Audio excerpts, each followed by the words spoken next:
Well, I have been briefed on the legality of these strikes. We've been given some information about the strikes that have taken place. I think somewhere in the neighborhood of 21, 22 strikes. I haven't been briefed over the last, 72 plus hours, but I've had a couple of briefs on this topic.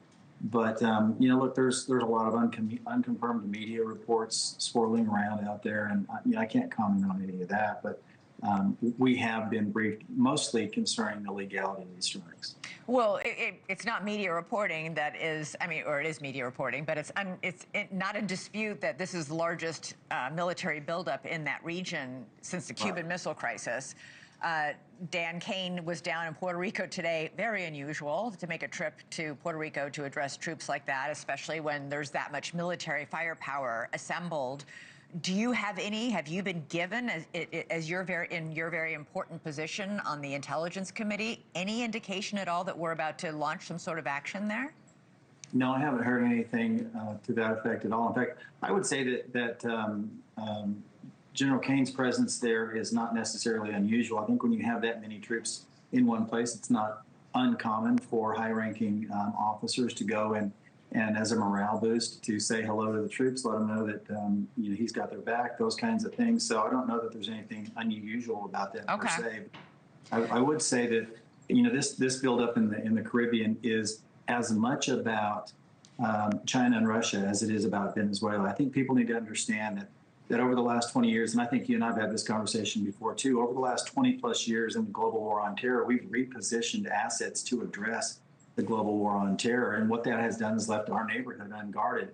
And this president is saying, we're going to change that. We're going to engage in our hemisphere. We're going to keep nefarious actors out. That includes cartels. That includes China and Russia and others, Iran, for example, that are overlapping with cartels. And so it's a whole new day under this administration with regard to securing our hemisphere. The State Department today, it finally kicked in this official designation of Venezuela's Cartel de los Soles as a foreign terrorist organization. That expands the administration's authority effective today to take action against the Maduro government.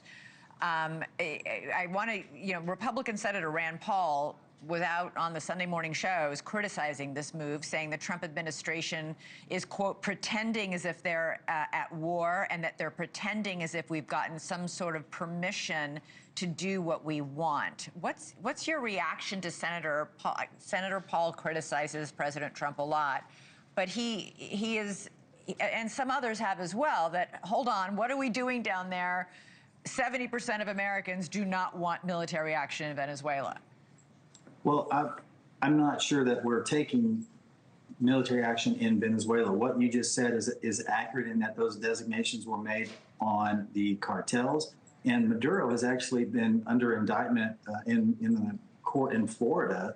So we know he's also a criminal. So it's not as though the president is saying we're going to war against Venezuela. But there is a designation as a terror organization, as you mentioned, the Cartel de los Soles and the other cartels that he's taken action on. What this is really kind of akin to, it is kind of like what we did in places like Syria and Yemen, and when we were engaged in Afghanistan under certain targets. The decision tree is very similar. The action is governed under the very similar rules of engagement, but these are maritime targets. They're obviously not land-based, and so those are going to continue. I don't anticipate any kind of invasion or anything like that. But I do think that the president will continue to take action against the cartels. And with only 10 seconds, you say you have gotten briefings on the drug boat. Senator Paul was also complaining that he's gotten no briefings. Are you fully satisfied? Because the administration has not made any of its proof public about what's on these boats, where these boats are going, who these people on these boats are that we're killing. Are you fully satisfied that these attacks, these strikes are legal? I am. I believe they are perfectly legal. They're in keeping with the framework that has been established on terror targets before, and I think the reporting and the intelligence on those individuals on the boats is good.